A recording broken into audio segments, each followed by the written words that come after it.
molinde bufa aci Ibu Njai molinde bufa banyaka ndir manjako bulinga tudu kujakende manyanar banyam bulinga tudu nyano nyanan cika cikinun ka video ki molum bos anan jakulu bara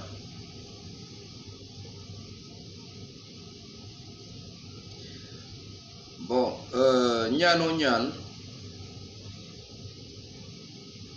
no kurarul tu mundul binasibati tendulwe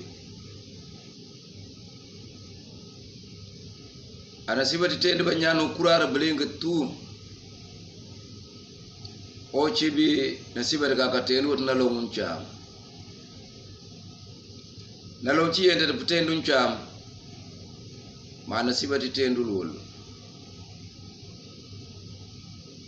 analonchi yende plem par campagne mana yelpodo nasibati tendu lul analonchi angal pudoko yelerenat mana sibati tendu ko ena ke pudo ana sibati tendu banyambulinga na sibati jena tendu banyanko war babali no witan tondo temanyan me banyanka lempna kulun kawina tendu lo banya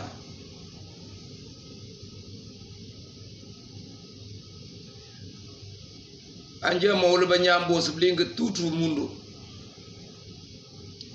tu kat na njago katu raso lo mol banyambo sublinga man chika lent na unjapo tulong kabiti ka banyanji ka lent na okol ma tulo chingi ko mundu ngaka ngi plant na gimwengi njaba njabo futu mundu angal fubiti to koti minti to ko chimaka important chunti koti mete achite ko fami njachi manja ko nja kuru tijupat abanyanchi ka lepti grasa ko bling tutu mundo nyano nyane mwini bakwina chika patra kambangul amwimba njaku je kuma bapatu babu katim kaka mbande tenti banjaku binyna te abajaku katim kulka bapata na tukal bapatu babu banjaku tuku katim kamantu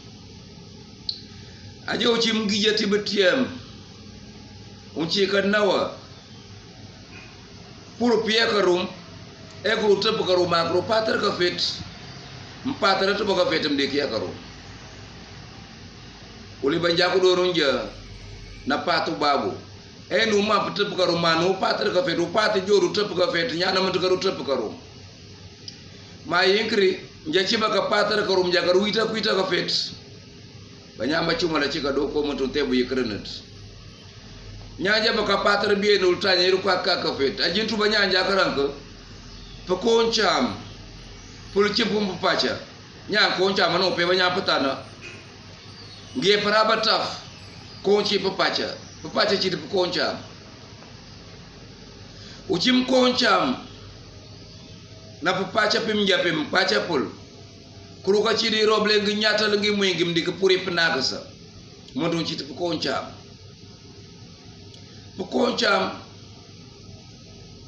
abofti puja kweka ndolowi banyakaru kuraru apa se chiti na jungo kayol ngalo na tiyer pataka mbuka kayol achu respeto banyanchi na met ni wi na wi abanyanchi uchaka na wi abadukaru bukich puja saka kochi bujanda jungo kay pase abofti papacha puja mlenta babling banyanga chekene no to respeto tem kat kola balonchi banyamba duko ni batin ko nguchumal balon banyaje bunira no pasa bako niran ko mamtendu kol patakan takal ko mlenta tare bajam lentu barat nes bako fiarto ko imjawi chumba nyambi ke mwimbi ka jeba trompir banyamak itene nya patakan ngal ko finya na ja ko mkapu fingol uchinyi na ka fing ndesu chinul di ka fing pataka pim tendul pung pina chuka defandir pur ko puri tendul ka fa aceri banya bajinde anja gemmo ba pukus upatanja jakata na puliye jablinga tutu mundu upati kinja cinga not na blinga tunja cika choko babuk njade pourquoi nja cika bo choko babuk nja jak nema mbukal nja ber plainte nja wore nja beri plainte nja oja kijanyan ngedolink nija ku chiti buku no patinji o ngatu kanate njem ngal pukus kiari babuku nja chika nem di ba metu banyan achi ko emini ko chimaka grave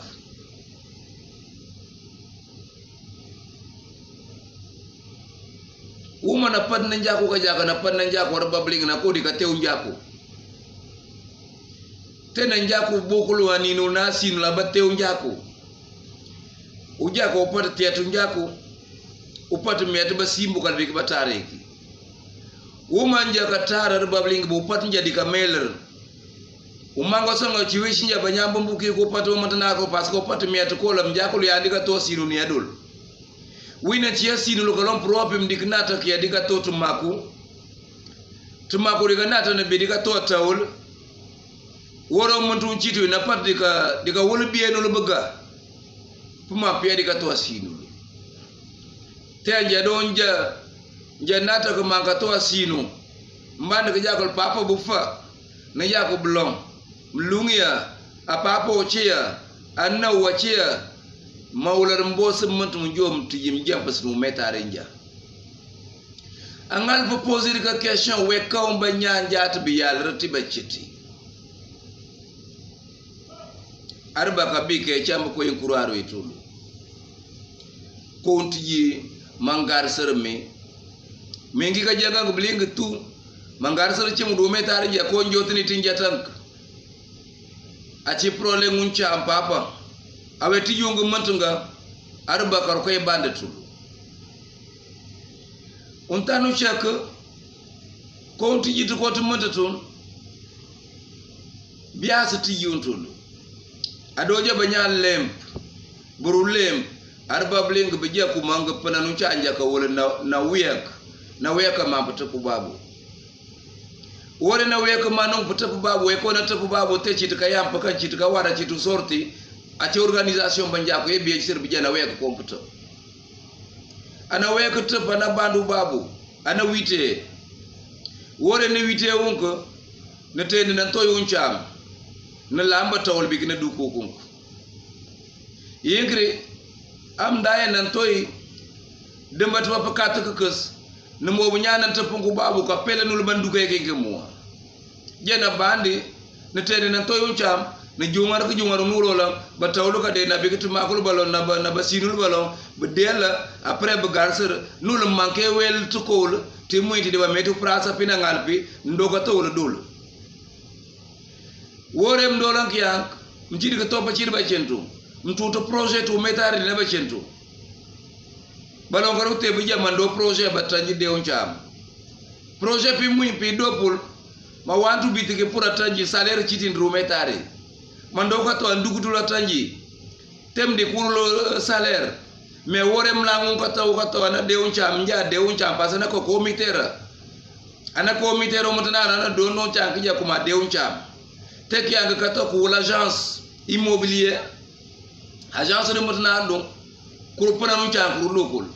way ka on agence de ko pana donc ito ka l'agence pourquoi pour te joji to mutana ne ko wala taw que jaklo pourcentage 25% a ci dichu woro mutu mulata wa emploi nako kata ka de uncham abanyanje muatu bitiki que jakuma tanji ci dul wala on do tarbu ko bande do contrôle ngal patakam di kul kru fala ko fala ko mu pat batis donc mutu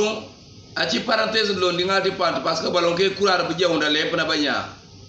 mais ou lepp façon mutu tuti ma jaku jaatu bu ka salaire il lepp na taw salaire di kachi klem place unité salaire de gachi que jam yanko cha monto kuma ki wel terrain ki wel kato arba blink to diga timo legi bu ko nak bi nda taro won tew chamande ti julum pata bu babu legi bu ngat wite kak asini ndik dolata ba puol na long bandu gogum ba ci di yoti mata na ne na bandu no wolan to yum cham no wele ga to ko nu pata revoltir bling tout aba mam pata nyano nyami la ko tep gabre ko tep na lo ci mi la bi pata so ya cham pata do fu julam keur pour que ko chami ko tep na wi na ma pata ko ngi to gar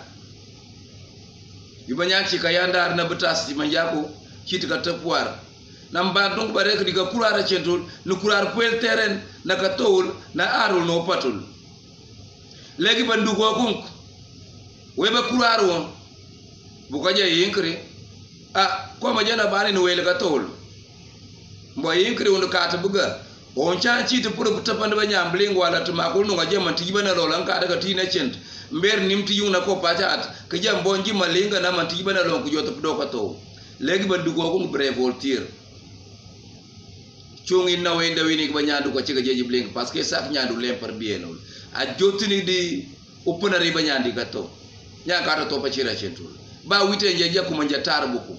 jaka wite jaka ja ci ka défendre famille don tuni jaka défendre donc teti mu bratum gatto a ci ucaaki nya woro mutum défendre to famille mu no pa gatto exemple di Dakar ito ko lola ngi tabi want legi wem do ti gatto do chakind ngal ko do ka to ko lo linga parce que banya ci ko ndul am do ra sinu ko to rek kiya sinu ni anja ko ngo banya mbal lemparo kul kim lempako amma ngam bim lemp ki junaro legi we njale lemparo ngo chakija we njale lemparo metti ja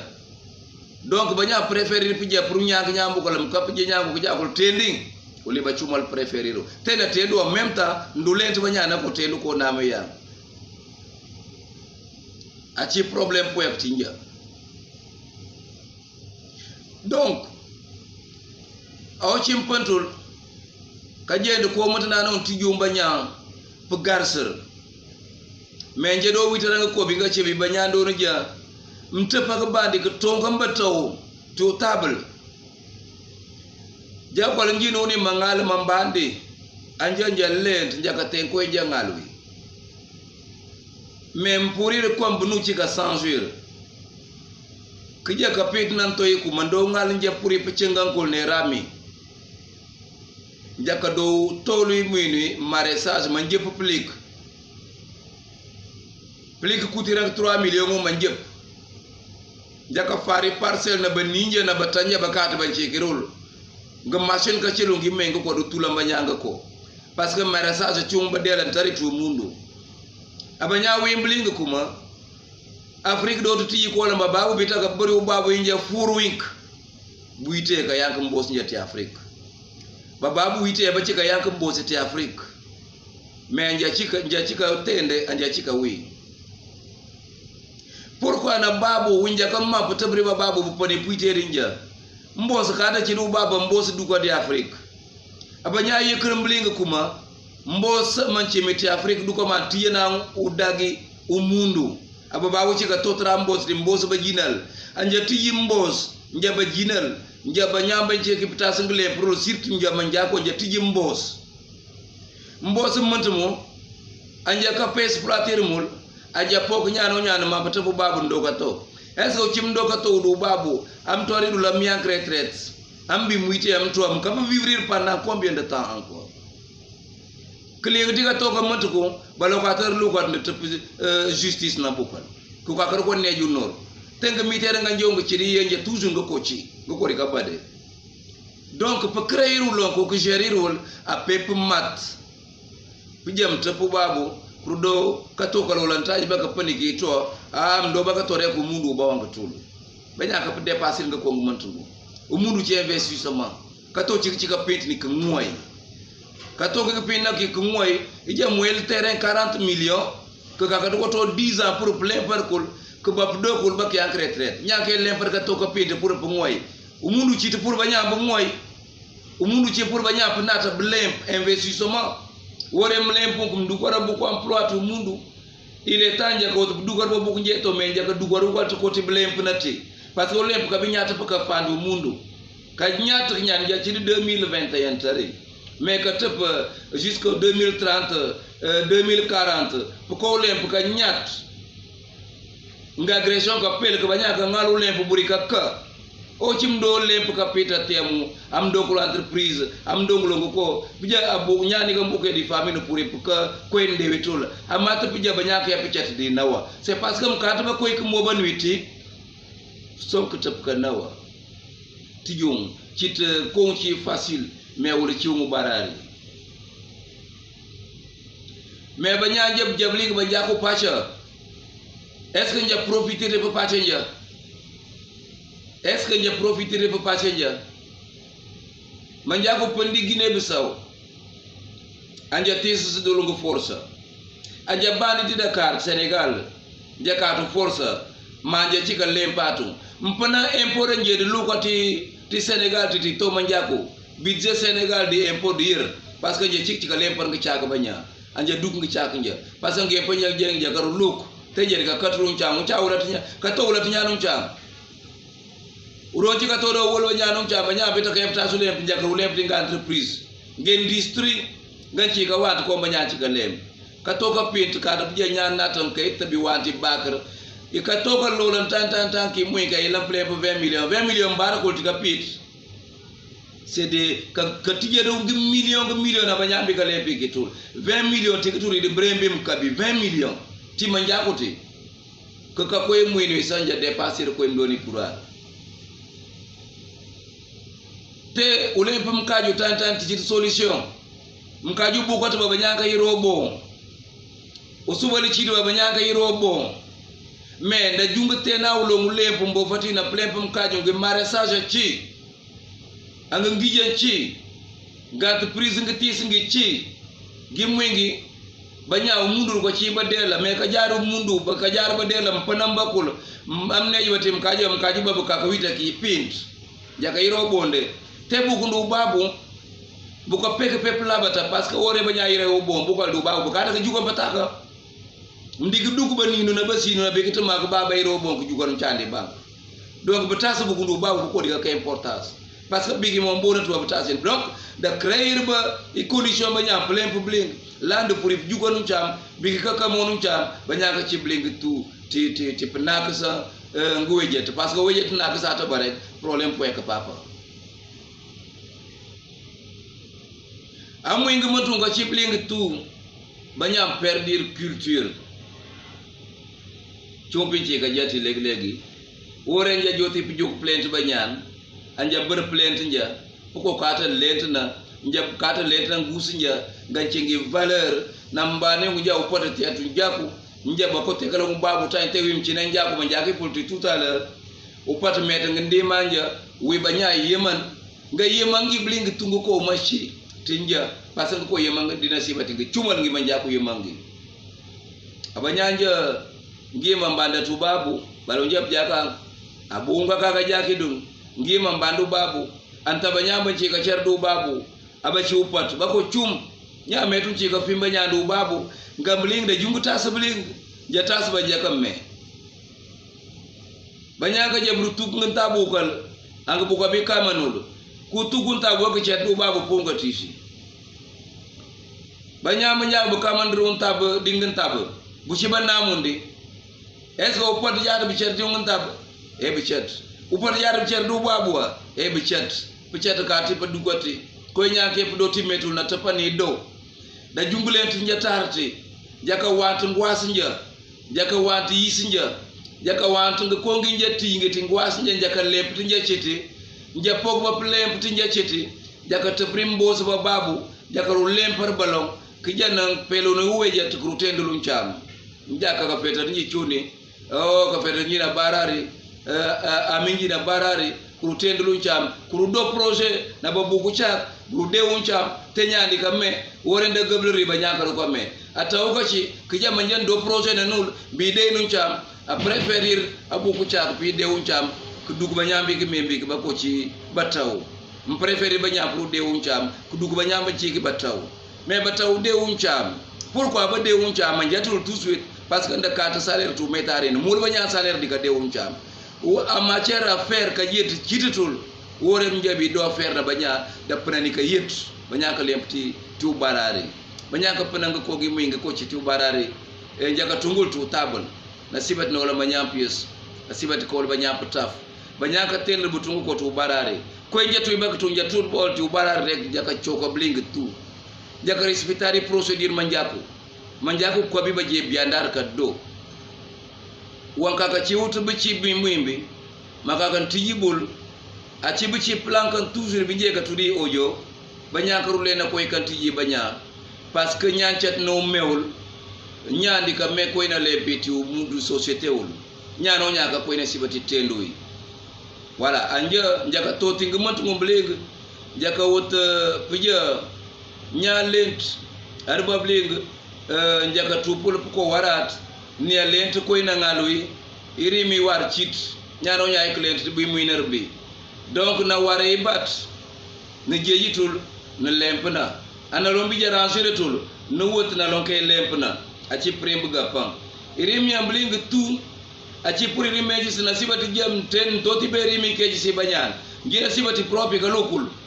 mem toti beri mi muni ka chok banyan song na sibati jam man chok ngichu tena sibati chika chok ngichu nja met de tena nya ka janti ng million tiji problem di ka ba na sibati jon watno liul na ko chit kejis da jungi ci sertu mar banyaw metari banya na lo baja ngal pata kam lo na ko tijat men ci alaise ni ci na banya mling tu diga ka problem motum linga ci na di binyanti yabdu mundu la ja da jungu kat ka fet kotis jaka me koy ne sibati ngal na koy ne sibati ngale na koy mbuka njawi ngal wi takal na koy mbuka njapoku yi mbuka nje ci maka for mu ci manjaku bu poku ngi chumal yo anjaka ka bandi ana sibati tiji njabuga ana kanglo ngina poku nginja jake bandi tul jaka tembi nga warabi jaka dongul parce que mundu koy ñaako doy bagro cita bible da cita alquran waratu njaka pantiwul nga cumala ci aba njako ron ka dongula je yikan ko warata jappang anglo ko aka cibut gi muy nga ko don ka dola takal anga cingu war adino nirangul blinga tu catholique na musulman blinga aba njako pantingul tare aba ci ka dongulo nga mbo fata na koy batem ja doni ka do nga njaka buite di bi cib matum blinga tuwa nga ko ndi manga nga doni kay ci sabanya jaka wite tingul blinga tu ma moma lingantan bu jaki da ci bi ci plan kana ci bu njaay toujours ci ko li nembo man jaka ibu njaay yingo di char alors man buguna di char donc woli nembo ci blinga tu bon bu jaki de prare iri ma bur pinyata bu tankulan em tankulan pour peji sakba amberi lon ko bi choko ndik me ko choko wi ande so wede nya jaatu ko skolan tulon ko lede tek yir nde sem ci klent war na juga cekendeng o cimbim te balet bo war ka prani ko mekro intention ni ci problème to mal na ci galen ci len propriété wo bat bat plein de mekro ñana ji nanan ñana yi ci te parfait ñana ji batu jati kess woy ndo bak do lo ko rek de prare ti remi warati tol ma wure ndem boss ma ngali de lingu assalamu alaykum warahmatullahi taala wa barakatuh